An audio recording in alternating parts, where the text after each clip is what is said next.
warahmatullahi wabarakatuh. Shalom, Om Swastiastu, Namo Buddhaya, Salam Kebajikan.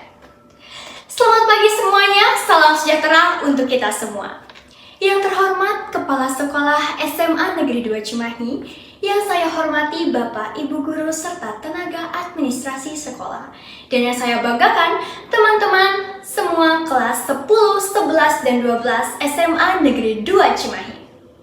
Puji dan syukur, marilah kita panjatkan kehadiran Allah Subhanahu wa Ta'ala, karena berkat karunia dan rahmatnya kita masih bisa diberikan kesehatan sampai dengan saat ini. Salawat dan salam semoga tercurah limpahkan kepada baginda Nabi Muhammad Sallallahu Alaihi Wasallam. Sebelumnya saya ingin mengucapkan terima kasih kepada hadirin yang telah menyempatkan waktunya untuk hadir dalam pidato saya hari ini. Dalam memperingati bulan bahasa, hari ini saya akan membawakan pidato dengan tema Bangga Berbahasa Indonesia. Ada pepatah mengatakan bahwa tak kenal maka tak sayang. Maka dari itu, izinkan saya untuk memperkenalkan diri terlebih dahulu. Perkenalkan, nama saya Keista Juwariah Darmawan dari kelas 10-1. Hadirin yang saya hormati, perlu diketahui bahwa kita ini lahir di negara kesatuan Republik Indonesia. Tidakkah kita bangga akan bahasa yang beragam di dalamnya? Namun, kita tidak akan pernah bisa bersatu tanpa adanya bahasa kita, yaitu bahasa Indonesia. Bahkan, menurut Kemenlu RI Diplomasi nomor 106 tahun 10, setidaknya ada 52 negara asing yang membuka program studi bahasa Indonesia. Beberapa di antaranya ada Inggris, Vietnam, Jepang, Korea Selatan, Maroko, Hawaii, hingga Suriname. Bahkan, bahasa Indonesia memiliki keunggulan historis, hukum, dan linguistik. Menurut tingkat internasional, bahasa Indonesia ini merupakan bahasa terbesar di Asia Tenggara dan perbesarannya mencapai 47 negara di berbagai dunia. Wah, tidakkah kita bayangkan bahwa Indonesia memiliki lebih dari 300 kelompok etnik dan suku bangsa, 38 provinsi yang tersebar dari Sumatera hingga Papua.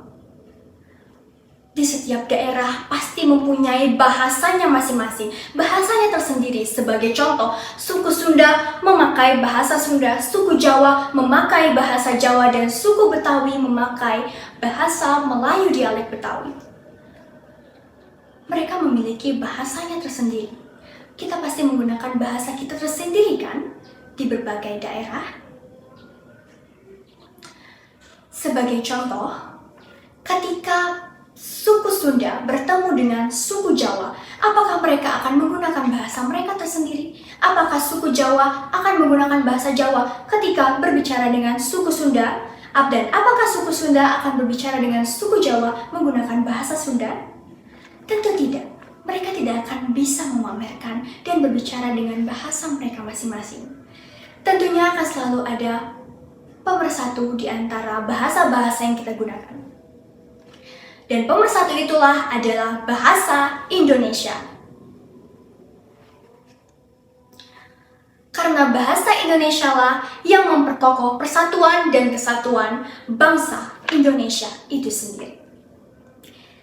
Sudah sepatutnya kita bangga terhadap bangsa Indonesia, terhadap bahasa tentunya. Bahasa yang kita gunakan yaitu bahasa Indonesia, dan seharusnya kita menjunjung tinggi bahasa nasional kita sendiri, yaitu bahasa Indonesia. Hal ini sesuai dengan salah satu bunyi dari Sumpah Pemuda, yaitu kami, putra dan putri Indonesia, berbahasa yang satu, bahasa Indonesia. Dengan begitu teman-teman, marilah kita kurangi bahasa yang tidak sepantasnya kita keluarkan, seperti bahasa kasar yang tidak baik. Dan kurangilah pemakaian bahasa asing yang kini merajai dalam masyarakat. Marilah kita gunakan bahasa Indonesia. Jangan malu berbahasa, marilah gunakan bahasa yang baik dan benar demi Indonesia berbudaya, yang bersejahtera, dan juga maju bersama. Dengan demikianlah pidato yang dapat saya sampaikan. Semoga apa yang telah saya berikan dapat bermanfaat untuk kita semua. Akhir kata saya ucapkan terima kasih kepada hadirin atas perhatiannya. Saya memohon maaf apabila masih terdapat kekurangan dalam pengucapan dan penyampaian dalam pidato saya hari ini. Terima kasih. Wassalamualaikum warahmatullahi wabarakatuh.